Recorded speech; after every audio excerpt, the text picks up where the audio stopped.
If you're buying a house and it needs renovation and you're using private money, if you can't bring home a big check when you buy, you're paying too much for the property. If you're a real estate investor and are wondering how to raise and leverage private money to make more profit on every deal, then you're in the right place. On Raising Private Money, we'll speak with new and seasoned investors to dissect their deals and extract the best tips and strategies to help you get the money, because the money comes first. Now here's your host, Jay Conner.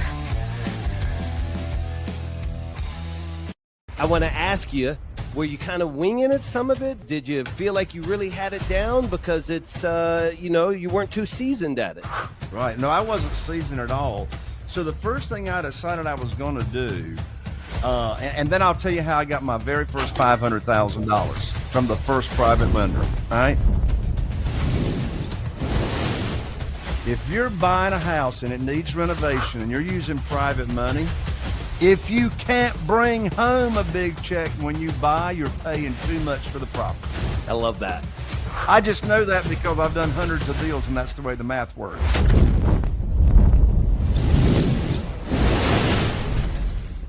Welcome to another episode of the Leads to Deals podcast, where we talk about everything from leads to deals and everything we talk about leads to deals. This podcast is brought to you by LamasuLeads.com, the industry's first enterprise-level outbound lead generation service. If you need leads for REI, visit LamasuLeads.com. And on this podcast, we have a true industry disruptor and authority on how to build your own portfolio, building a private money network, and being tactical and smart in this journey. If you're curious about how to bypass traditional financing and leverage private money to grow your business, this, I think, is going to be the podcast for you. You can learn more about him after today and his strategies on his own podcast called the Raising Private Money Podcast, or reading his book, Where to Get the Money Now. And today we're going to get him to pull back the curtain on it all. Welcome to the podcast, Jay Conner. Scott, oh my lands, I'm so excited to be here. Thank you so much for inviting me to come along and talk about my most favorite topic and subject, and that's private money. I'm so passionate about private money because private money alone has had the biggest impact on my real estate investing business ever since I started back in 2003. And you know, when I started attracting the money without ever asking for it, I've never missed out on a deal ever since I started in 2009. Wow. I tell you, as excited as you are about raising private money is how I feel about sales. And right before we went live, and I have this whole list of things, he said, hey, I'm glad you feel that way because, Scott, out of all this money that I've raised, I've never even really asked for the money. I've just created this system where it is attracted to me or flows to me. And it isn't just, morning rituals that you're saying that's bringing this money to you. There's a process. So help me understand how you get money for your investments without having to ask for it. Well, the best way I can share that is with a story. I started investing in single family houses. And by the way, I don't syndicate. Everything I do with private monies for single family houses, it's all asset-backed debt. So the SEC doesn't even play into this world. But I started investing in single-family houses here in Eastern North Carolina all the way back in 2003. And what happened, Scott, was from 2003 until January 2009, those first 6 years, the only thing that I knew to do to get my deals funded was go to the local bank. I hadn't even heard of hard money. I don't even know what hard money was. And by the way, hard money is not private money. We'll distinguish that here in a minute.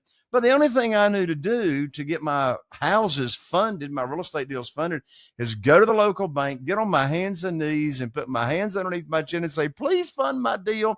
And, the banker would make me pull up my skirt. I had to show my personal assets, get my credit score pulled, do financial statements, always get appraisals. Well, I had to abide by their rules. And Scott, that worked okay for the first 6 years. Everything changed. Everything changed. In January 2009, I had 2 houses under contract, and I called up my banker sitting right here at this desk.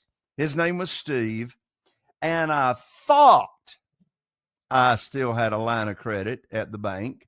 And so I get Steve on the phone. We have a little chit chat. I tell him about these 2 deals, and I learned like that that my line of credit had been closed with no notice to me. I said, Steve, what in the world are you saying to me? My line of credit's closed. I got an 800 credit score. We've done a ton of deals. I'm never late on my payments. Why are you closing my line of credit? And Steve said, Jay, don't you know there's a global financial crisis going on right now? I said, no, but you just gave me a financial crisis. I don't have a way to fund my deals, you know? So they stopped loaning money out to real estate investors. So I hung up the phone.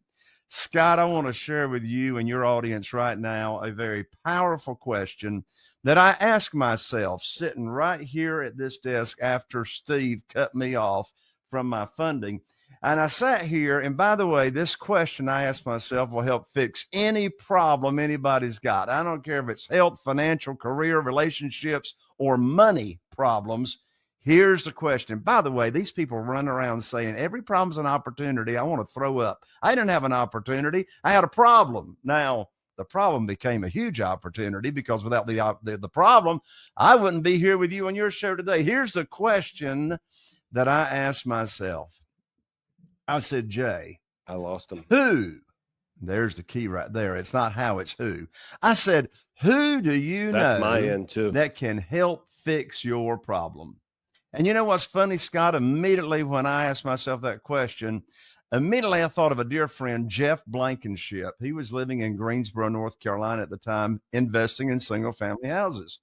So I said, well, maybe Jeff can help me out. So I called up Jeff and I told him what had just happened with my conversation with my banker.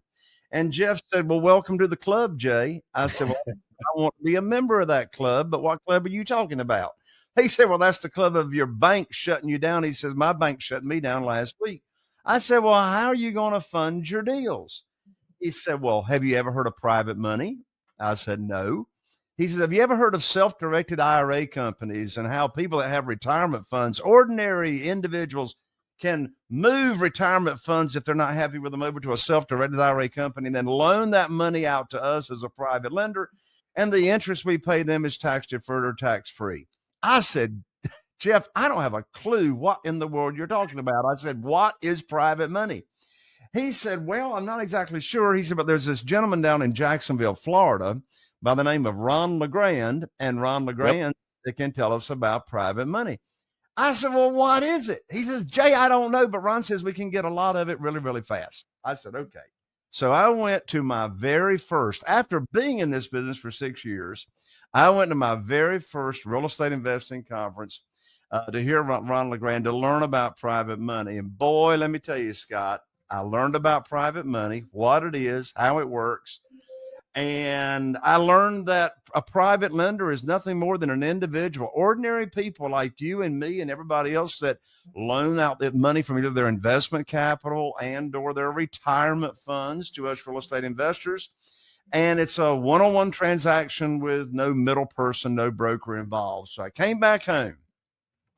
In less than 90 days, I was able to attract $2,150,000 in new funding from ordinary people without ever asking for money. So how in the world did I get all that new funding and never ask anybody for money? And how do I not pitch? How do I get my deals funded? Yes. Deals. Here's the answer. Separate conversations between, well, let me back up. Let me back up before separating conversations. The first thing you got to do, because people ask me all the time, they say, Jay, how do I start raising private money? I said, the first thing you got to do is own the real estate between your ears. And what I mean by that is you got to have the right mindset. So no begging, no chasing, no selling, no persuading. Here's what we do. First of all, have a servant's heart. And what did I do? I did then what I do now. I put on my teacher hat, which says private money teacher. Private money teacher. So, but before I put on my teacher hat, I had to decide, what am I going to teach? What am I going to share with people? So I started first with my own network, people I go to church with, people in the Rotary Club, my own network of people. So I decided, okay, what am I going to teach these people? I'm going to teach them what private money is, what private lending is. I'm going to teach them what interest rate that I will pay, how they can earn high rates of return safely and securely, and expose just ordinary people in my own network what this world is all about. And here's the secret sauce. Hold on. You're doing it that fast? Because you went from zero, you knew nothing about this, to within 60 days, we're at X amount of million in raised capital. Yes, 90 days, less than 90. It was between 60 and 90 days. I want to ask you, were you kind of winging it, some of it? Did you feel like you really had it down because it's, you weren't too seasoned at it? Right. No, I wasn't seasoned at all. So the first thing I decided I was going to do, and then I'll tell you how I got my very first $500,000 from the first private lender. All right. So the first thing I had to decide is what am I going to offer? What am I going to offer these people that would give them the feeling of being safe and secure and all that? So I decided, okay, I'm going to pay everybody 8%, right? I'm going to secure the notes with a deed of trust. That's what it here in North Carolina. Most people call it a mortgage. I'm not going to borrow more than 75% of the after repaired value. I didn't say 75% of purchase price. Big difference. I always bring home a big check when I buy a property. Who wants to get paid to buy properties, right? So what's the underwriting? What is it I want to offer? So I put that together, and I decided I'm going to name them on the insurance policy as a mortgagee. So I'm going to give these private lenders, individuals, the same exact protection that a local bank, would require. Amazing. And so here we go. First $500,000. It was on a Wednesday night at 209 Barber Road in Morehead City, North Carolina. What's located there? The Church of Christ. So Carol Joy, my wife, and I, we've been a member there at that church for a number of years. And so I walked into Bible study. I mean, we go to Bible study every Wednesday night, 7:30. I walked in to the church, and I walked in the foyer, and I was looking for a gentleman named Wayne. Now, Wayne and I had known each other for a number of years. And I walked up to Wayne, and here's exactly what I said to Wayne. I said, Wayne, I got something I want to talk to you about confidentially after Bible study tonight. Would you have a few minutes? He said, sure, Brother Jay. So we have Bible study, and we go down to the nursery after we're finished, and we shut the door. And I want to share with you, Scott, and your audience exactly what I said to Wayne. Bearing in mind, I'm never going to ask for money. And here's what I said to Wayne. I said, Wayne, you know everybody in this town. And he did. He was the original Zenith television dealer in Morehead City, North Carolina. Now, if you're listening to this show and you don't know what a Zenith television dealer was, you're too young to remember life before Walmart came to town. The Zenith dealer, he sold you the TV. He financed the TV. He even come to your house and repair your TV. You didn't throw them away back then and go back to Walmart and spend $299 and get another one. You actually got your TVs repaired. He was big time involved in the Rotary Club. So I said, Wayne, you know everybody in this town. And here comes the magic phrase. I said, Wayne, and I need your help. Ooh, okay. I said, Wayne, you know everybody in this town. I need your help. I said, you see, I've now opened up my real estate investing business by referral only. And when you run across somebody that's complaining about the stock market, the volatility, losing money in the stock market, or the low interest rates that the local bank is paying if you put your money in a CD, would you refer them to me, because I'm paying insane high rates of return to my investors now, and I'd love to share with them what I got going on. Wayne looked at me and he says, now what you got going on there, Jay? And I said, well, are you saying you might be interested? And he said, well, I might be interested. I said, why? He said, well, I'm losing money in the stock market.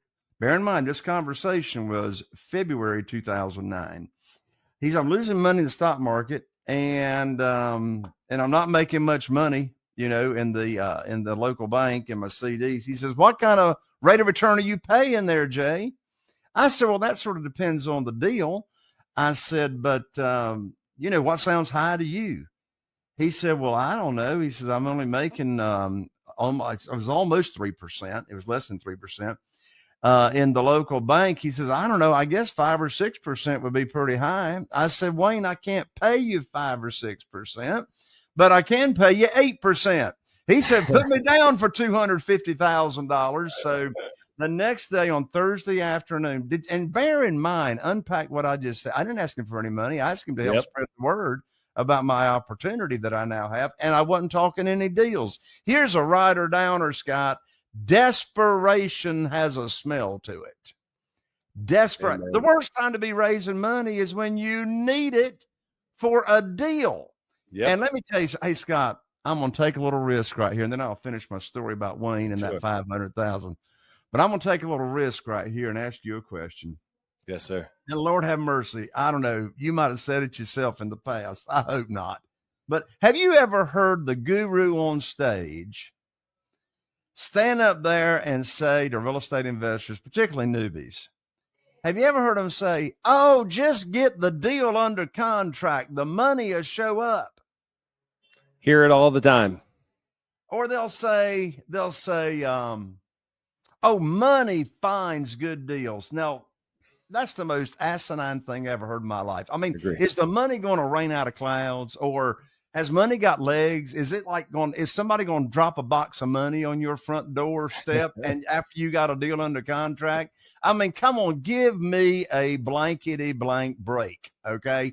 So It just seems to me, it makes a whole lot more sense to get the money lined up, ready to go.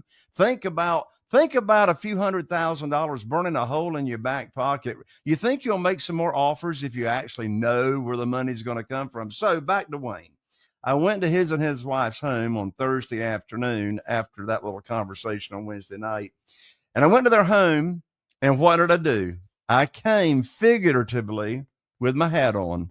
Yep. I'm just going to teach them. I'm just going to expose them to this world of private money and what it's all about and how they're protected and how they can get their money back early in case of an emergency and all that kind of good stuff. And you know what? I didn't talk any deals. I just talked the opportunity. And after 2 cups of coffee, that $250,000 became $500,000 that they wanted to invest. So then I got to share this with you, Scott, and your audience, and then I want to turn it all back over to you because I got so much I want to say. But anyway, I'll turn it back over to you.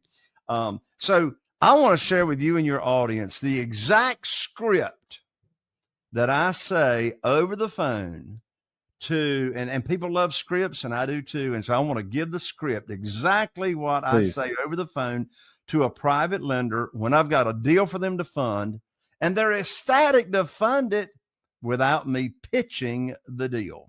And here's how it goes. So let's do a little setup here, Scott. This will make sense if you and I do a little role play. All you got to do is smile and nod your head. So let's set this up. Let's first assume that you and I are good friends and we've known each other for a while. Let's say we go to church together, like I did with Wayne. All right, we go to church together. We've known each other. Let's also assume that you were working previously at an employer and you left that employment. Yep. And you had a 401k at that employer. Yep. And let's say that you had $150,000 in that 401k and you're not happy with it. And so let's also assume that I've told you about this opportunity. I've told you about this world of private money, and I've learned. You've told me you got this $150,000 over in this 401k, and it's volatile, and you don't like it, and you're looking for something to do with it. And so I introduce you to a self-directed IRA company that I recommend. You talk with them, and let's assume you have moved that $150,000 over to the self-directed IRA company. And I have told you I'm going to put your money to work for you just as soon as possible. So let's say a week or two goes by and I'll call you up. Here's the phone call. I call this the good news phone call. The good news phone call. So I call you up, you answer the phone, we have a little chit chat, and then here's exactly what I say to you to fund this deal. I say, Scott, I got great news for you. I can now put your money to work. I have a house under contract to purchase in Newport, North Carolina, and the after repaired value on this house is $200,000. Now, the funding required for the deal is $150,000. That's the 75% of the after repaired value. Closing is going to be next Friday. So I'll need for you to have your funds wired to my real estate attorney's trust account by next Thursday. I'm going to have my real estate attorney email you the wiring instructions. That's the end of the conversation. Now, let's unpack what just happened and why Scott is ecstatic to fund my deal. 3 big reasons why Scott wants to fund my deal. Number 1, he trusted me and moved his money over to the self-directed IRA company. He did that 2 or 3 weeks ago. So first of all, the trust factor is there. He knows the program. He knows the interest rate I'm going to pay him. He knows how he can get his money back in case of an emergency. And so he's already moved his money over, and he's looking for me to put his money to work. That's the first reason. The second reason Scott is excited to fund my deal is Scott knows I'm not going to bring a deal for him to fund that doesn't match the criteria of the program I already taught him. He already knows I'm not going to borrow more than 75% of the after repaired value. He knows the interest rate I'm going to pay him. He knows the frequency. He already knows all that stuff, right? And so he knows that the deal I'm going to have him fund matches what I already taught him. And the third reason Scott is excited to fund my deal is because he's not making any money until he does fund my deal, because that's when the interest rate and the rate of return starts. And so one of the biggest mistakes new capital raisers make, new people that are out there raising money, is they talk too much, right? They talk too much. They try to sell or pitch the deal. There's no selling. There's no pitching of the deal. You educate, you serve, and you are following through, and you're delivering on your promise of putting their money to work just as soon as possible. All about attracting, no chasing, no begging.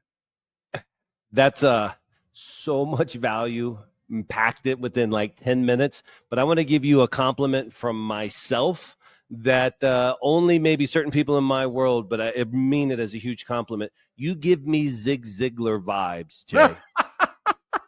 Let me tell you something. When I was 23 years old, I was with a sales organization. At 23 years old, I was required, I'm getting ready to date myself. I was required to listen to every one of Zig Ziglar's cassette tapes. Automobile University. I'm talking 42 years ago. Yep. You give off those vibes, and I'm curious, before life, before you kind of stumbled into this, did you have professional sales training? Did you have a job where communication was key? Because obviously you're a great speaker, orator, and describer of events.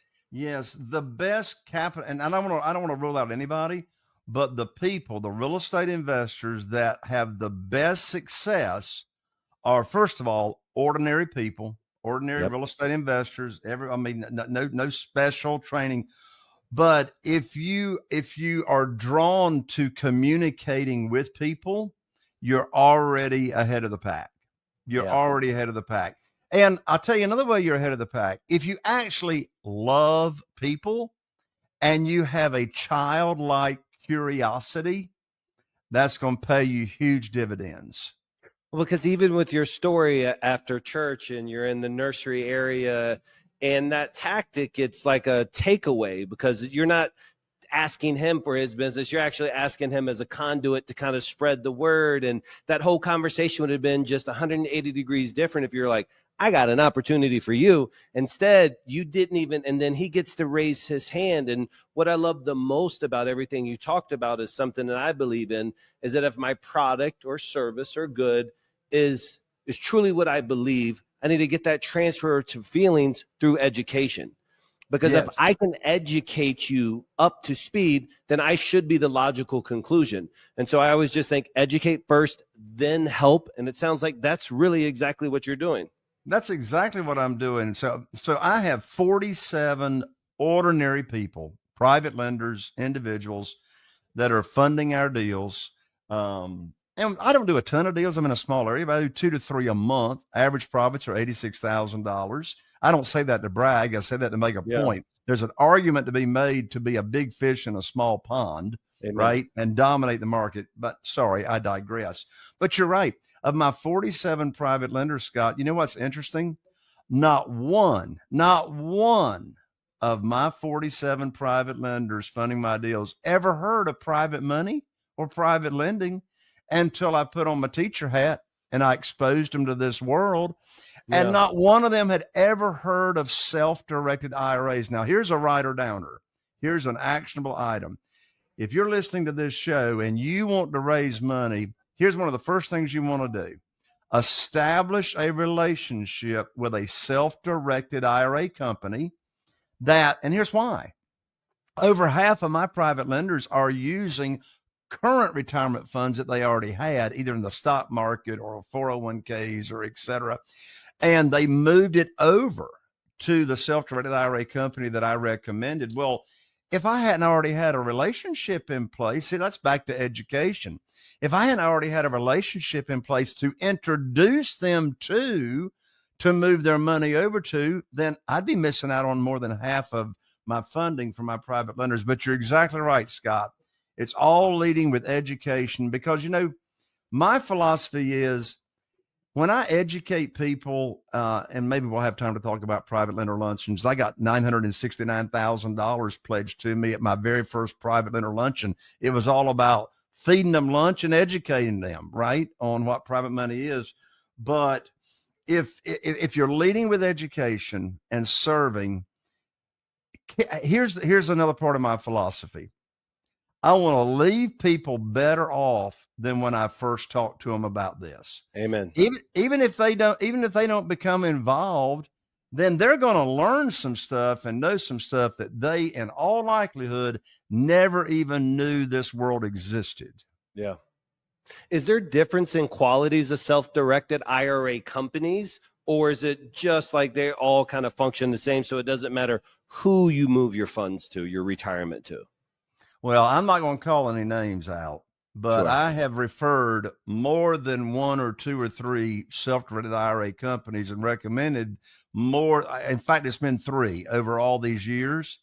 And one of them was a horrible experience on customer. It all comes down to customer service, and the management fees. Like some self-directed IRA companies have just a percentage, like, you know, if you got retirement funds, you're going to be paying your stock brokerage, or you're going to be paying some custodian a management fee. Well, some self-directed IRA companies do charge a management fee. Some just charge by the transaction, right?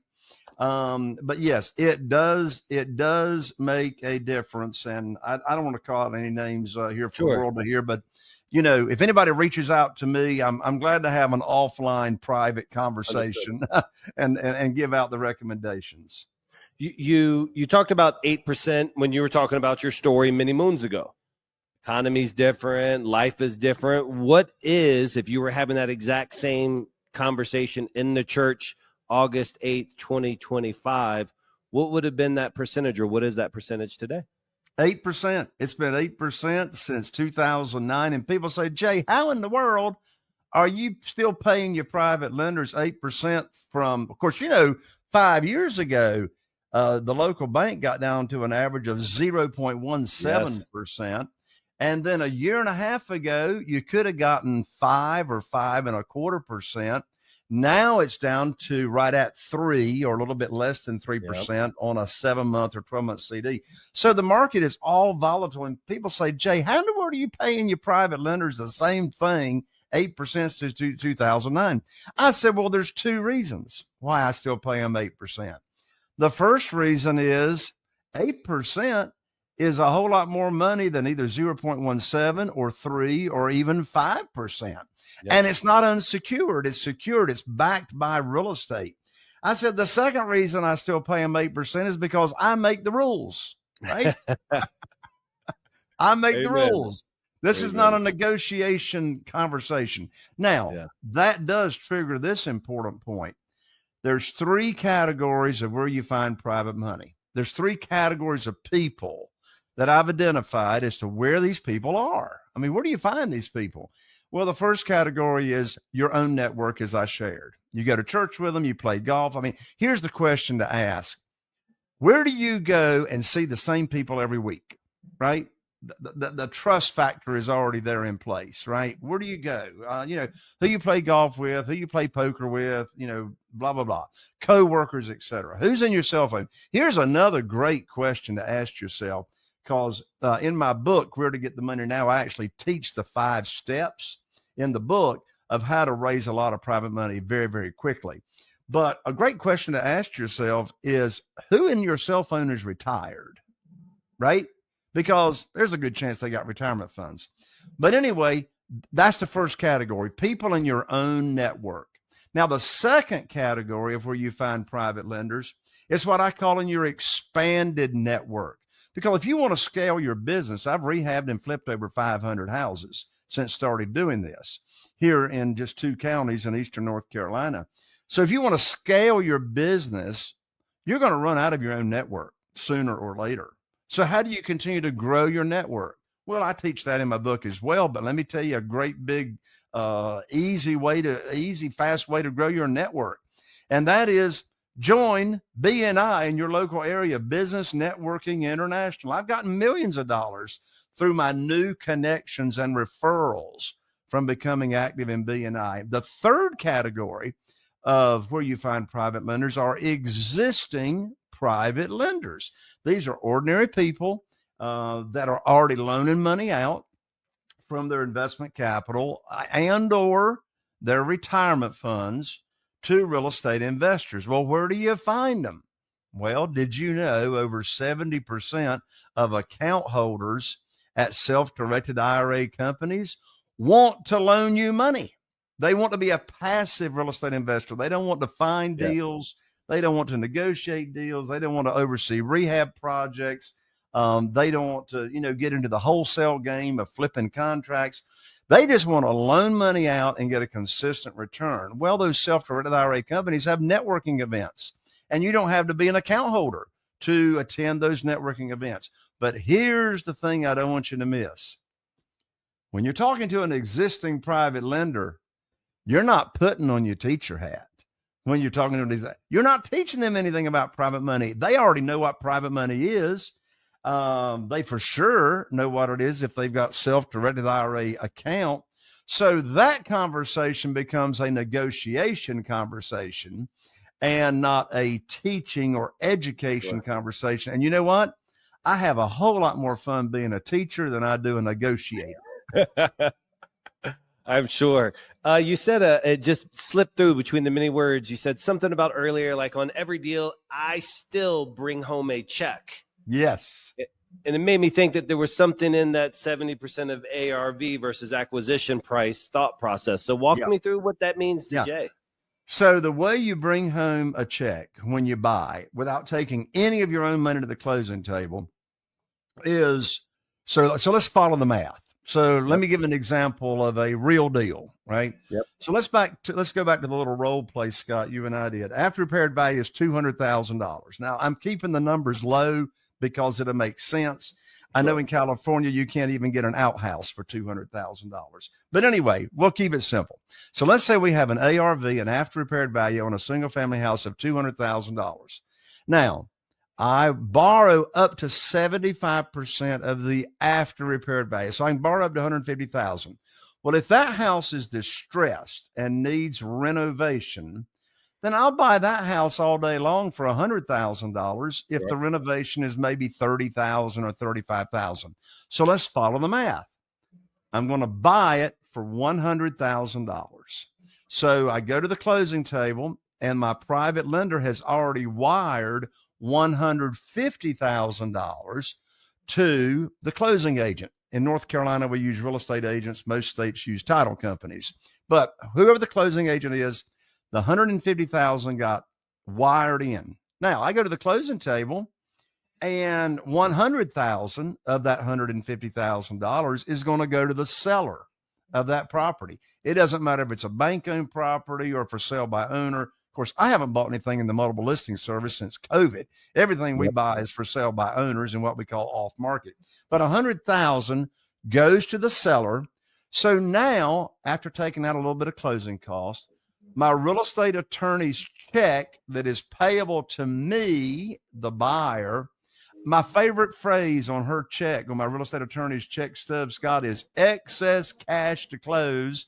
And I love me some excess cash. So I'm bringing home in that example, yes, around $50,000, minus some closing costs. sure. I'm going to use the majority of that money for renovation. But now check this out. I'm so excited about this. My hair's standing up on the back of my neck. Listen to this. Let's say your private lender actually needs monthly payments, monthly interest only payment. I don't pay principal and interest. I pay interest only because I got some private lenders that are elderly and they're looking to help that supplement their income. Right? Sure. So if I'm making them monthly payments, here's my question. Whose money am I using to make their monthly payments?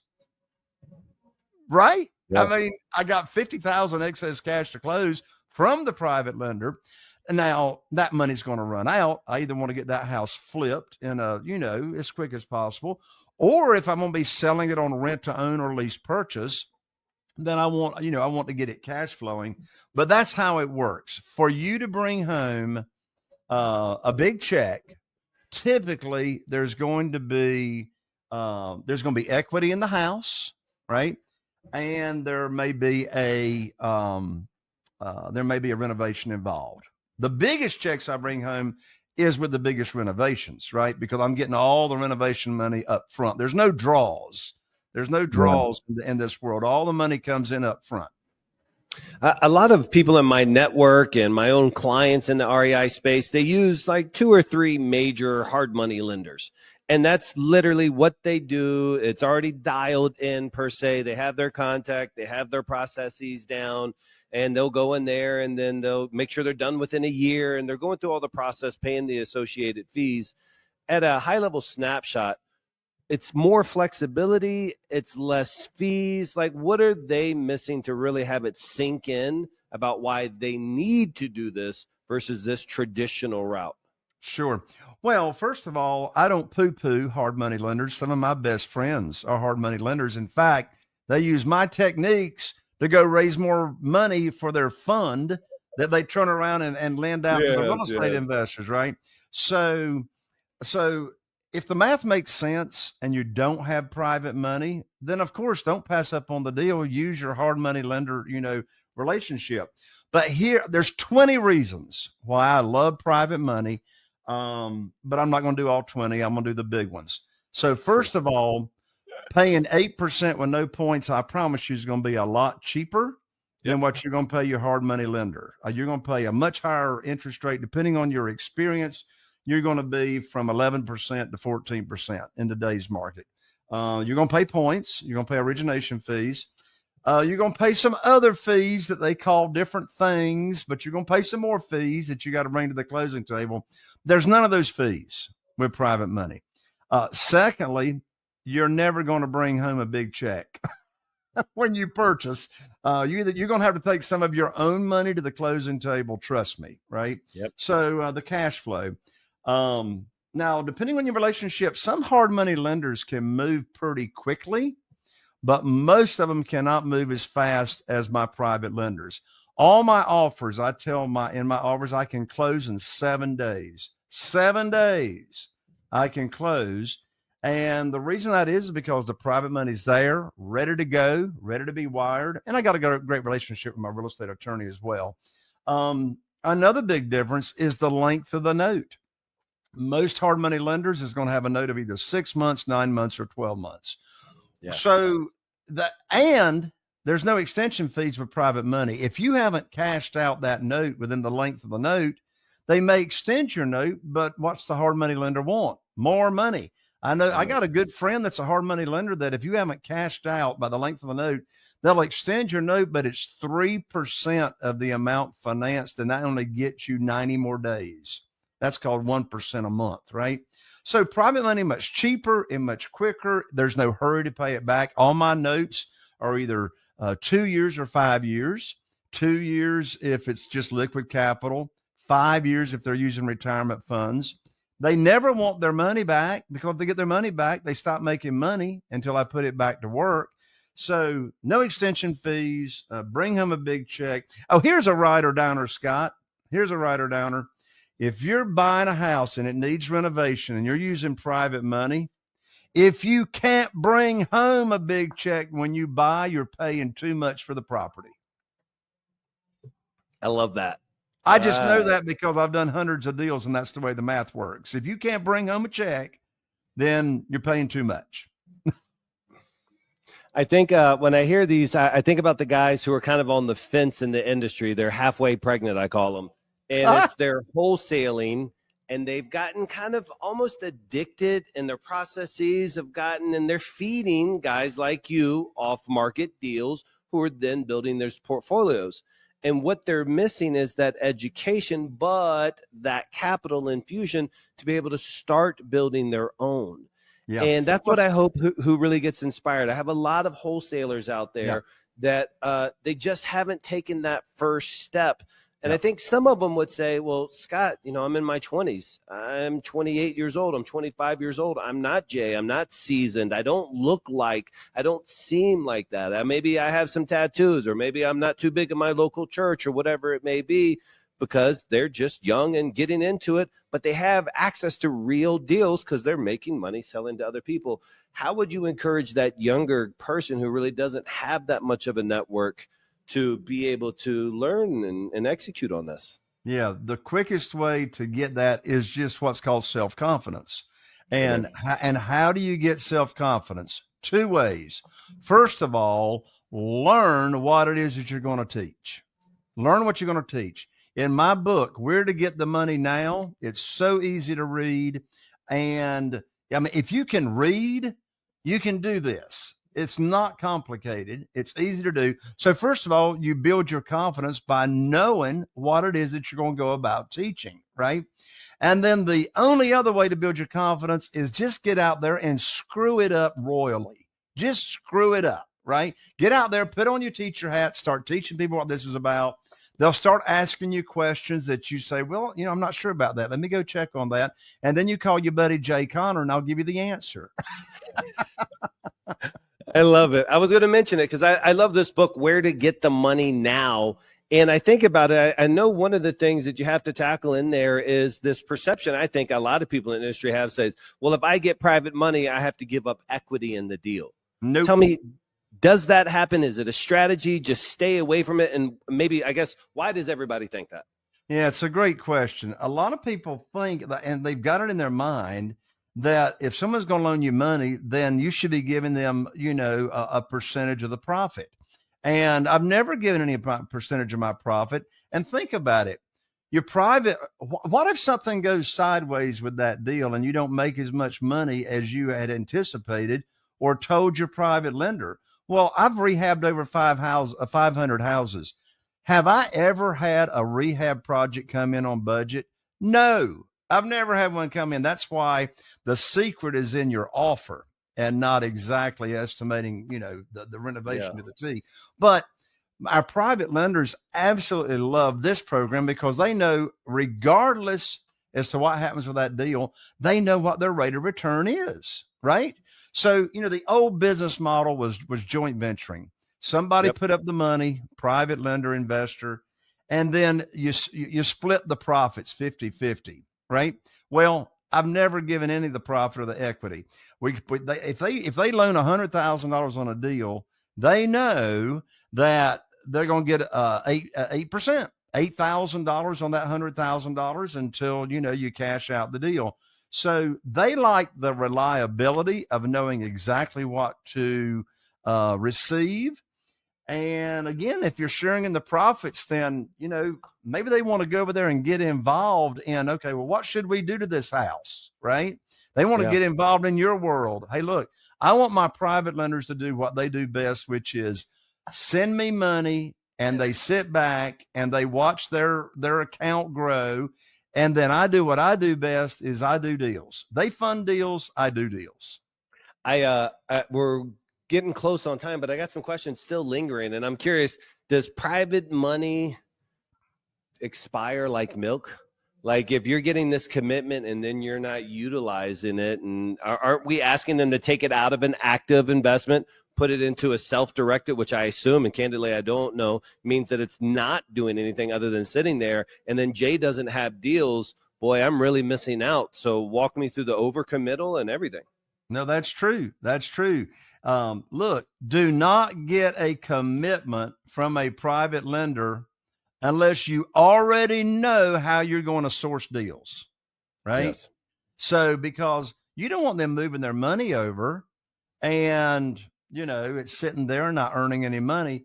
Now, I still say, don't go get that deal under contract and you have no idea where the money's going to come from. But at least, have in mind how you're going to source deals so that because like you said, is it like milk? Does it expire? The answer is yes. It's like bananas in the grocery store. They go rotten over time. And so, yeah, you're private. So I tell my new private lenders, because they're going to ask you, well, how soon do you think you could put my money to work? And I tell them all the time, well, every week is different, but typically I should be able to put your money to work within 30 to 60 days.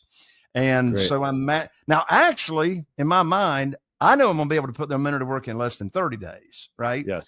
But I'm managing expectations. Great. And you're helping people diversify too, because if they have more than what it is, they're just taking a chunk, they're moving it over here, they're getting something consistent, they're getting something that they can understand the expectations, and it should be delivered on precisely. And obviously it's asset backed, which is a wildly beautiful protection. You just simply don't get in the stock market. Like you're not going to get that. If it drops, baby. And so also too, I think a lot of people, even myself included, we have these retirement funds. I don't personally know the guy. I don't believe anybody actually cares about my account at all, ever. Everything's done by a computer and stop losses, and that's it. And to be able to be like, oh, hey, here's somebody I know, like, and trust, and I can taste test, move 100, 200, whatever it may be over, get a feeling for this. It's great. I think you're giving people a lot of options. And I think for people who are watching this, the entire time you've spoken with such confidence and very clearly, and you made what I think could be a complicated subject matter very easy to understand. And pretty much all this is on your podcast and book. So can you tell my listeners how they can go absorb more of your content, Jay, and help change some more people's lives? Absolutely. Well, you can pick up my book on Amazon for $20, but don't do that. I want to give you my book for free. If you'll just cover shipping, I'll autograph it. I'll express mail it to you. It's called Where to Get the Money Now, How and Where to Get Money for Your Real Estate Deals Without Relying on Traditional or Hard Money Lenders. And you can pick up the book at Jay Conner, www.jayconner.com/book. Now I'm an ER, not an OR. So that's JAYCONNER.com/book. And I'll rush it right on out to you. And also, twice a week, I'm interviewing other real estate investors on my podcast about how they've gone about raising private money. And I pick their brain because we can all learn from each other. And so if you enjoy podcasts, which obviously you do, just whatever your favorite podcast platform is, just search for Raising Private Money with Jay Conner. And I'm almost up to 800 episodes right now. And so nice. I have amazing guests come on the show. I'd love for you to come join the party. Yeah, well, I can tell you that as a master communicator, as you seem to be, Jay, I think that people should go over there. They should understand this part. And again, to all my young hustlers that are out there that are currently busting your butt and making fair and good money, like there's no knocking to it, but you struggle to actually start to build your own. The only thing stopping you really from cherry picking these deals is access to reliable capital. Jay has that solution. You've already done the hardest part. You've busted your butt on the phones. You've dropped mail. You've ran PPC. You're direct to seller. There's so many people with money that could never master that part of the equation. You've got it all. The last thing you're missing is a guy like Jay to show you the light, so that way you can have these committed resources to not only help those people make money, but also kind of finally build that generational wealth thing that you heard about at that seminar 7 years ago when you started wholesaling. So that's Jay, I appreciate it, man. I really, really do. Any last notes or nuggets? Yeah, take me up. Order the book, jayconner.com/book, and let me get that into your hands. My direct contact information is in the book. And, I actually do something novel. I actually answer the phone when somebody calls.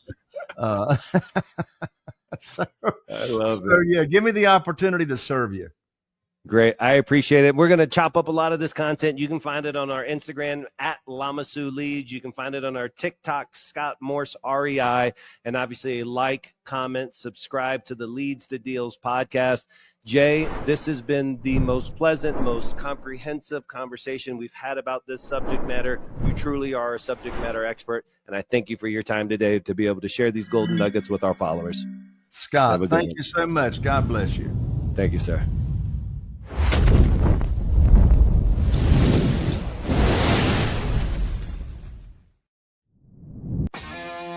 Are you feeling inspired by the knowledge you gained in this episode? Then head over to jconner.com/moneyguide. That's jconner.com/moneyguide and download your free guide that shares 7 reasons why private money will skyrocket your real estate investing business right now. Again, that's jconner.com/moneyguide to get your free guide. We'll see you next time on Raising Private Money with Jay Conner.